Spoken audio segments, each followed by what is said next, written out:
Ladies and gentlemen, welcome back to Gaming with me, Tony Mo. Now, you guys may know that Gamescom is currently happening. Big gaming convention. New games being shown off. Lots of great stuff happening there right now. I was really excited.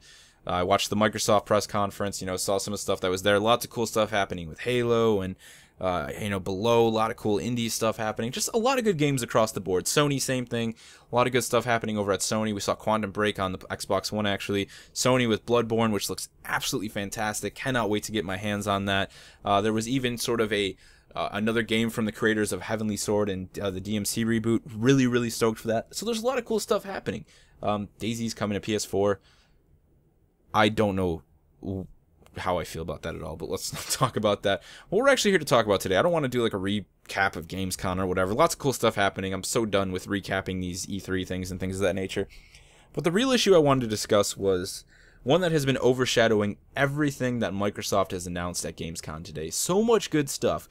The Halo channel, they're doing so many really great things over on the game side of Microsoft. But they made one fatal error.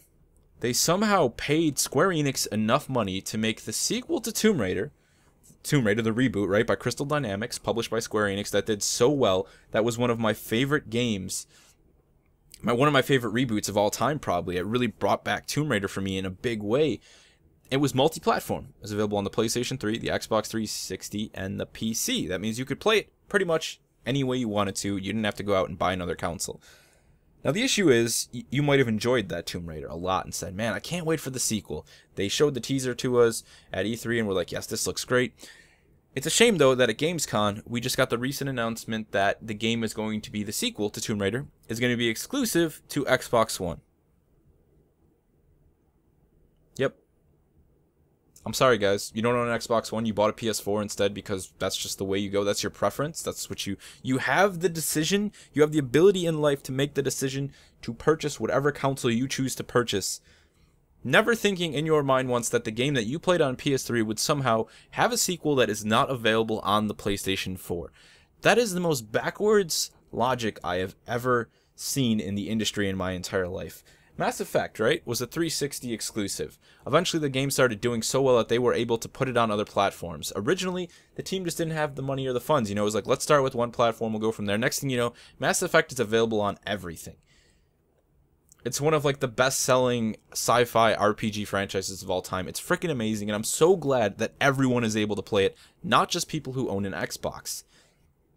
That's how things should work, it should go one way or the other. You want to have an exclusive, that's cool. Eventually, it's available on everything, that's great. You want to have a first-party exclusive like Killzone, which has always been on the PlayStation 4, Uncharted always on the PlayStation 4, Halo always on the Xbox One, that's fine. Those are first-party exclusives. Microsoft, Sony, you own those companies. They make games for you. No problem with that. However, when Microsoft somehow manages to pay Square Enix enough money, a third-party developer, that they make the sequel to their multi-platform hit, an Xbox One exclusive, there is something seriously wrong here. Seriously wrong with the way that the industry is looking at how the consumer, us, perceives games and how we decide to make decisions on when we purchase games. They're so convinced that marketing is everything, and it's not the case. We don't need your $1 million marketing budgets. We don't need your big screen freaking commercials at the Super Bowl to help us purchase your game. We just want to see the game. We want to see it played by developers who are showing the passion and the love and the hard work that they've put into that. And when we see the game, we'll be excited on our own. It's what Sam Lake did when he came on stage at Gamescom today and he showed off Quantum Break. I love Sam Lake. He comes out, he's straight to the facts. This is Quantum Break. This is our time-splitting action game that we want to show you. Let's do it. Live gameplay demo. Boom. It wasn't perfect, the demo wasn't flawless, they showed us the game, and people frickin' freaked out, and we loved it. That is how you market your game. Not through these lame marketing schemes. Not by paying Square Enix tons of money to somehow think that you're going to sell more Xbox Ones by making the sequel to Tomb Raider an exclusive on your platform. Now there's another really sad side to this, and that is that when the numbers first started coming in for the Tomb Raider reboot, I think it had done something like $3 million. It had been profitable. I don't remember the exact numbers, but it had been profitable. I think it was $3 million in sales, which was definitely a profit for the team. A little bit more than that, whatever. Maybe it was 3 million in profit. I don't know. The game was profitable. Let's just say it that way. However, Square Enix in Japan said no, that the game didn't make enough money. It was profitable, but it wasn't enough to help them get out of their slump. So they blamed Crystal Dynamics and the fact that Tomb Raider didn't sell like $16 billion worth of copies for their continued, failure as a company with their terrible decision making over there. So they say that, right? They say that to Crystal Dynamics. They say the game didn't make enough money. And then they turn around and they make the sequel to the game an exclusive on a next-gen platform, a new current-gen platform, a new-gen platform, where it's going to be further out of reach from the hands of gamers than it was ever as a multi-platform title. It's hysterical. Like, who over there thought that was a good decision? How much sake were you having, Square Enix, when you decided to make that a thing? Like, how drunk were you?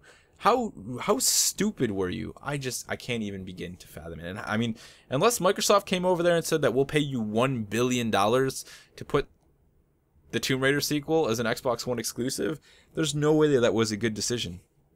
And I'm frustrated with Microsoft to think that that's what they need to do to sell Xbox Ones.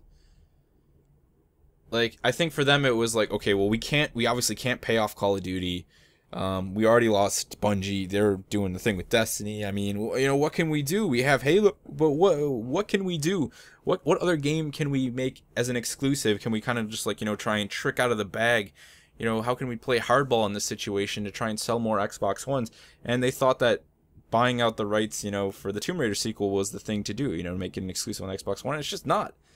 I mean, all you've done is alienate an extremely large portion of a fan base for what was a really, really well done reboot by a team that deserves so much better than have their game be cut down to an exclusive after it was released as a multi-platform title. Crystal Dynamics deserves way more than that. They did such a stunning job with the reboot. They deserve better. I mean, simply put. There's just so much negativity in this entire situation, and it frustrates me. I hate bringing really strong negative thought to my channel, because all it does is breed a lot of hatred in the comments, and everybody just gets really frustrated. But I mean, it's just a situation where, like, there's so much ignorance happening on the corporate side of things that I can't even stand it. It makes me want to vomit. It makes me sick to think that either side thought that there was going to be any benefit for anyone from this. I mean, like, they don't seem to understand that we live in a day and age where there are people who are profitable, right? I mean, who make good, decent money in the living, right? I mean, there are people always like that who will be able to afford luxuries upon their luxuries. The average person already has a set of luxuries that they're not even aware of.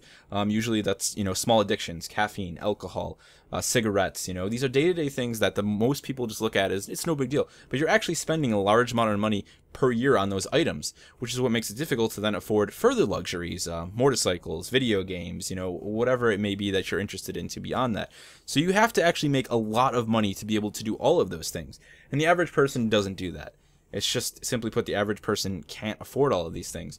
So when they see that the sequel to their game that they were totally stoked about is no longer coming to PlayStation 4 like they thought it would, they're not going to run out and buy an Xbox One to play it. They're simply going to say, I'll just wait, with the hopes that it will eventually come to the PlayStation 4.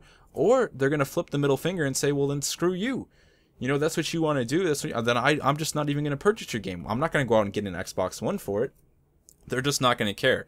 I mean, I'm sure they will sell some Xbox Ones, and maybe Tomb Raider will help influence the purchase of those Xbox Ones on top of other decision making.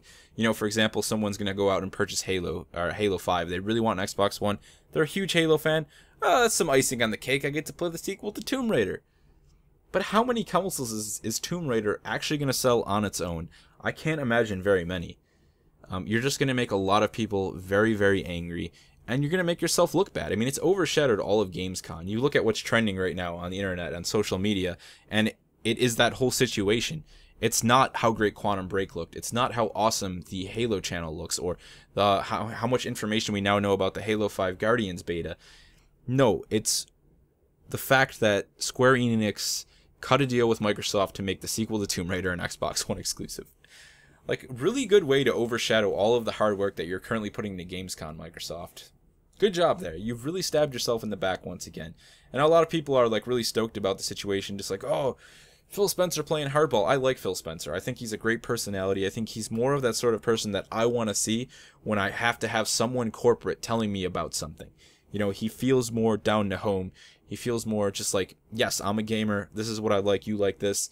And that's great, but I don't understand this decision. I don't think it's going to benefit anyone.